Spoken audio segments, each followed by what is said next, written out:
Halo sobat, pintu teater 1 telah dibuka. Kali ini Mimin bakal ngebahas salah satu film yang berjudul Sniper Rogue Mission. Film ini bercerita tentang sebuah tim khusus yang dibentuk secara tidak sengaja untuk menumpas kejahatan film dewasa ilegal yang menyangkut para wanita budak pemuas hasrat lelaki hidung belang.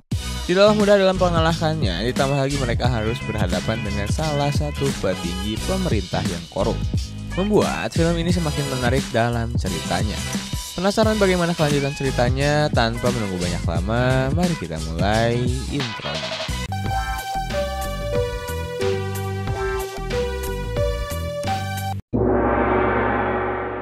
Scene diawali dengan pasukan FBI yang berniat melakukan aksi penggerebekan di sebuah rumah produksi film dewasa ilegal. Ketua dari regu FBI ini bernama Zero. Kala itu, Zero terlihat sedang menelpon rekannya yang sedang bertugas di London. Dia bernama Brandon. Dan ia sedang ditugaskan untuk mengawasi seorang wanita bernama Angel.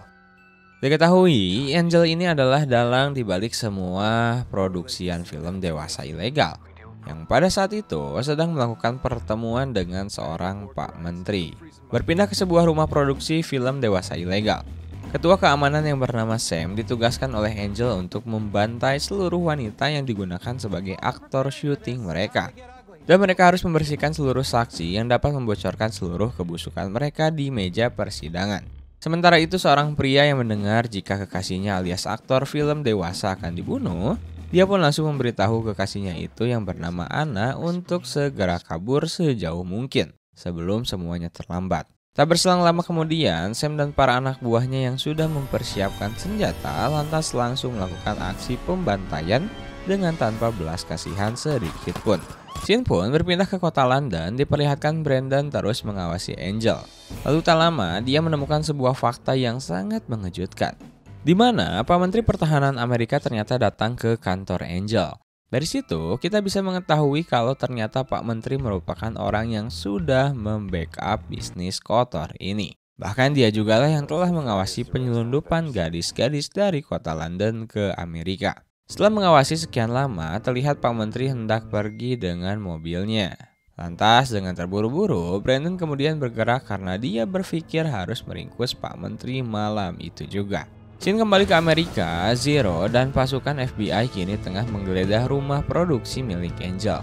Namun sayang seribu sayang, seluruh pasukan FBI ini dibuat bingung karena isinya hanya mayat yang bergeletakan. Tentu hal itu adalah perbuatan Sam dan para anak buahnya yang bengis. Namun tak lama Zero juga mendapatkan kabar baik, di mana Brandon mengabari kalau dia berhasil menangkap Pak Menteri hidup-hidup yang akan menjadi jalan menjebloskan Angel ke penjara. Scene lalu berpindah di kantor kedutaan besar Amerika Serikat yang berada di kota London. Brandon tiba-tiba ditegur atasannya yakni bos CIA-nya karena telah menangkap Pak Menteri tanpa adanya bukti yang kuat. Brandon memang sempat menjelaskan jika Pak Menteri telah terlibat dalam kasus ini dikarenakan dialah orang yang terus mendukung penyelundupan gadis-gadis London ke Amerika. Namun sial, Brandon tetap diadili. Tak berselang lama kemudian Pak Menteri masuk ke dalam ruangan dan menyuruh ketua CIA memecat Brandon karena telah berani menangkapnya. Dia juga mengatakan sebaiknya CIA menutup kasus ini. Pasalnya Angel telah ditemukan tewas di dalam kamar mandinya. Selepas kepergian Pak Menteri, ketua CIA kemudian memberikan surat pemberhentian sementara. Surat itu diberikan kepada Brandon atas kecerobohannya yang dia buat sendiri secara sepihak. Di sisi lain diperlihatkan Sam dan anak buahnya yang sedang berada di suatu tempat. Di sana, Sam menyadari jika seorang saksi telah kabur melarikan diri. Sehingga Sam pun mengutus dua anak buahnya untuk memburu dan menghabisi saksi mata yang kabur itu. Tentu saja itu adalah Anna. Detik itu juga tanpa membuang waktu, dua orang anak buah Sam langsung cabut mencarinya. Di sisi lain, Anna sedang berada di kantor polisi untuk melaporkan kejadian yang dia alami. Tentu aduan Anna sampai kepada Zero yang berada di sana. Kemudian Zero pun menunjukkan sebuah foto yang menjadi targetnya sekarang. Sontak Anna yang melihat foto Pak Menteri langsung mengatakan jika dialah yang sudah menyelundupkan Anna dan teman-temannya ke Amerika menggunakan kontainer. Tentu dugaan Brandon dan Zero selama ini memanglah tepat jika Menteri ikut andil besar dalam kasus yang sedang mereka tangani. Tak jauh dari kantor polisi, dua orang anak buah Sam yang ditugaskan membunuh Anna tengah bersiap-siap dengan senjata sniper. Dia mengincar kepala Anna yang saat itu sedang berada di kantor polisi. Beruntung, ketika pria itu hendak menembak mati Anna dari kejauhan, Anna berhasil selamat dan peluru justru tertuju pada seorang polisi. Lantas Anna dan Zero pun pergi dari sana. Scene pun berlanjut diperlihatkan saat ini Brandon dan ketua CIA sedang bertemu di London. Di sana Brandon mencoba meyakinkan bosnya jika Pak Menteri terlibat dalam kasus ini. Namun ketua CIA itu tetap pada pendiriannya, yakni mengalahkan tindakan Brandon yang menuduh orang tanpa adanya bukti. Mendengar hal itu, Brandon kemudian meminta izin untuk pergi ke Amerika dan dia akan membuktikan jika benar Pak Menteri terlibat dalam kasus ini. Ketua CIA lantas mengizinkan Brandon dengan catatan dia tetap harus berkomunikasi dan tidak boleh memutuskan tindakan secara sepihak, seperti apa yang telah dilakukannya kemarin. Kembali sedikit pada Sam kembali mendapatkan laporan jika kedua anak buahnya gagal membunuh Anna. Tentu Sam sangat kecewa, dia pun marah dan melampiaskannya di luar rumah. Sementara itu Brandon kini telah sampai di Amerika dan dia pun langsung menemui Zero. Brandon dan Zero lantas sangat yakin jika Pak Menteri adalah dalang di balik kasus ini. Namun keduanya terus berusaha untuk mencari barang bukti. Mereka kemudian merencanakan siasat dan berencana akan bergerak secara mandiri dengan aman dan berencana meminta bantuan kepada rekan lama Zero yang saat ini bekerja di sebuah kafe. Sehingga di pagi harinya tim yang terdiri dari Zero, Brandon dan juga Anna mendatangi sebuah kafe dengan maksud untuk mencari seorang rekan Zero secara berpencar. Mereka melakukan tugasnya masing-masing. Brandon yang saat itu bertugas masuk ke dalam kafe bertemu dengan seorang pria. Dia mengajaknya ke suatu tempat. Brandon tentu tak tahu maksudnya apa. Merasa bingung, dia pun hanya bisa menunggu seseorang datang menemuinya. Lantas, tiba-tiba muncullah seorang wanita dan langsung menyerang Brandon. Namun tentu saja Brandon berhasil mengalahkan wanita tersebut.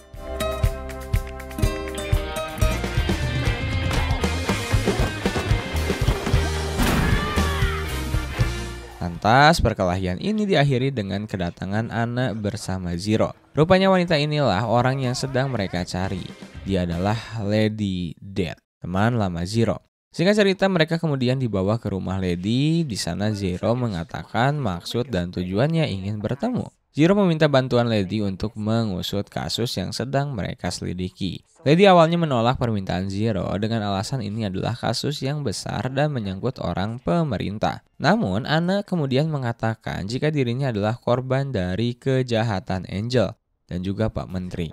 Lady pun nampak merasa kasihan. Dia merasakan penderitaan yang dialami oleh sesama wanita yang dijadikan budak pemuas nafsu oleh laki-laki berhidung belang. Lantas, Lady pun akhirnya membawa mereka ke tempat temannya. Dia adalah seorang hacker bernama John. Hacker hebat yang sangat membenci pejabat pemerintah kotor. John kemudian membuka sebuah foto yang diperlihatkan Angel mati di kamar mandinya. Setelah dia mati, John meyakinkan jika foto ini adalah settingan belaka. Zero kemudian memerintahkan Anna untuk menghubungi redaksinya yang dulu telah menyuruhnya untuk kabur. Namun sayang seribu sayang, HP milik pria bernama Simon itu sedang dipegang oleh Sam, yang seketika membuatnya tahu jika Simonlah yang telah membebaskan Anna. Sam kemudian memanfaatkan hal itu untuk membuat Simon menemui Anna di sebuah kafe. Tujuannya tak lain dan tak bukan adalah untuk membunuh Anna sendiri. Keesokan harinya Anna pun mengatakan pada Zero dan yang lainnya jika Simon akan menemuinya di kedai kopi ujung jalan. Lantas mereka pun kemudian bersiap dengan strategi yang sudah direncanakan sejak awal secara matang. Di sisi lain, rupanya musuh juga telah bersiap lebih awal untuk misi pembunuhan Anna. Singkat cerita, pertemuan pun dijalankan oleh Anna dengan pengawalan Lady, sedangkan Brandon bertugas mengawasi mereka dari sebuah jendela gedung menggunakan sniper. Zero sendiri bertugas menemani Brandon yang merasa gelisah karena Simon belum juga datang. Padahal kita semua tahu jika dia sudah dibunuh oleh anak buah Sam. Sementara itu, Sam dan snipernya juga masih mencari-cari para FBI yang menemui Anna. Dan yang sangat menegangkannya, ternyata kedua kelompok ini tengah berada di gedung yang sama. Beruntungnya tembakan yang dilesatkan tim Sam berhasil dihindari oleh Anna. Kemudian karena posisi mereka sudah diketahui, maka para anak buah Sam pun menyerang mereka. Pertarungan pun lantas tak terhindarkan. Sam yang kesal karena lagi-lagi aksi mereka gagal, kemudian memutuskan untuk turun memburu Anna. Sedangkan Brandon menyadari jika ada penembak di atas. Brandon kemudian meminta Zero menanganinya. Lantas ketika Zero hendak naik ke atas, Sam yang sedang turun ke bawah tiba-tiba saja bertemu di pintu lift. Pertarungan pun kemudian terjadi di dalam lift antara Sam dan juga Zero. Singkat cerita, Sam berhasil dibunuh oleh Zero, namun sayangnya Lady kalah dalam pertarungan dan kini Anna dalam ancaman musuh. Tapi alhamdulillah Brandon yang masih standby dalam bidikannya berhasil menyelamatkan Anna dengan menembak tepat di kepala musuh. Setelah kejadian tersebut, tim Zero pun kembali ke rumah Lady. Dan ternyata Zero sendiri berhasil mengambil HP milik Sam yang akan membawa mereka ke petunjuk berikutnya. Kini giliran John, hacker teman Lady yang berhasil mengambil data penting sekaligus bukti chat dari Pak Menteri. Mereka menemukan bukti kejahatan Pak Menteri yang saat ini tengah menyelundupkan wanita menggunakan kontainer di sebuah pelabuhan kapal kargo. Sontak tak mau berlama-lama, tim Zero ini pun kemudian bergegas berangkat ke pelabuhan. Di sisi lain kita juga diperlihatkan bagaimana keadaan di pelabuhan Philadelphia. Di sana, tim Zero menemukan para anak buah Pak Menteri yang hendak menyelundupkan kontainer berisi wanita ke Amerika. Lady kini ditugaskan untuk menjadi tim buru sergap di lapangan. Lantas Lady pun memulai aksinya dengan membunuh para anak buah Pak Menteri satu persatu. Namun sayangnya Brandon yang bertugas standby di posisi sniper, keberadaannya berhasil diketahui oleh musuh. Dia disergap dan senjatanya terjatuh. Zero tapi tak tinggal diam, dia langsung mengambil alih sniper itu dan segera mengincar sniper lawan yang sudah membidik Brandon. Singkat cerita, pasukan Zero ternyata berhasil menghabisi seluruh mafia.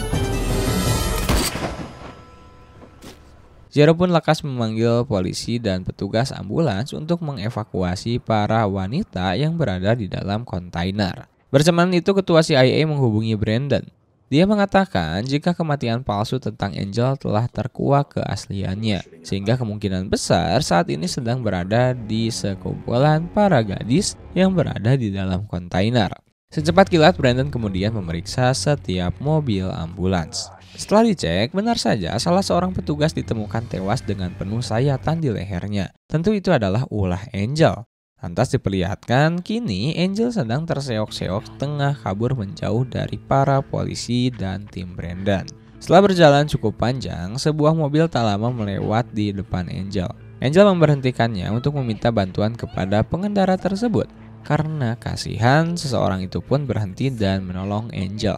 Namun tanpa disadari, pengendara tersebut ternyata adalah Anna, orang yang sudah ditipu selama ini oleh Angel. Dan untuk membalaskan kematian teman-temannya, Anna pun langsung menancapkan pisau ke jantung Angel hingga dia pun tewas di tempat. Lanjut, tepat sehari sebelum pensiun, bos Brandon mengungkapkan kepuasannya tersendiri dalam akhir karirnya. Hal ini dikarenakan dia telah berusaha menegakkan keadilan seadil-adilnya, walaupun dinilai telah kotor. Akhir cerita, ketua CIA yang sudah pensiun justru tidak ingin berhenti dalam menumpas kejahatan. Kini dia membentuk tim 3 orang pasukan khusus yang tetap akan menjalankan misi sebagai intelijen keamanan internasional. Ketiga orang ini tentu saja Brandon, Zero, dan juga Lady. Dan film pun tamat.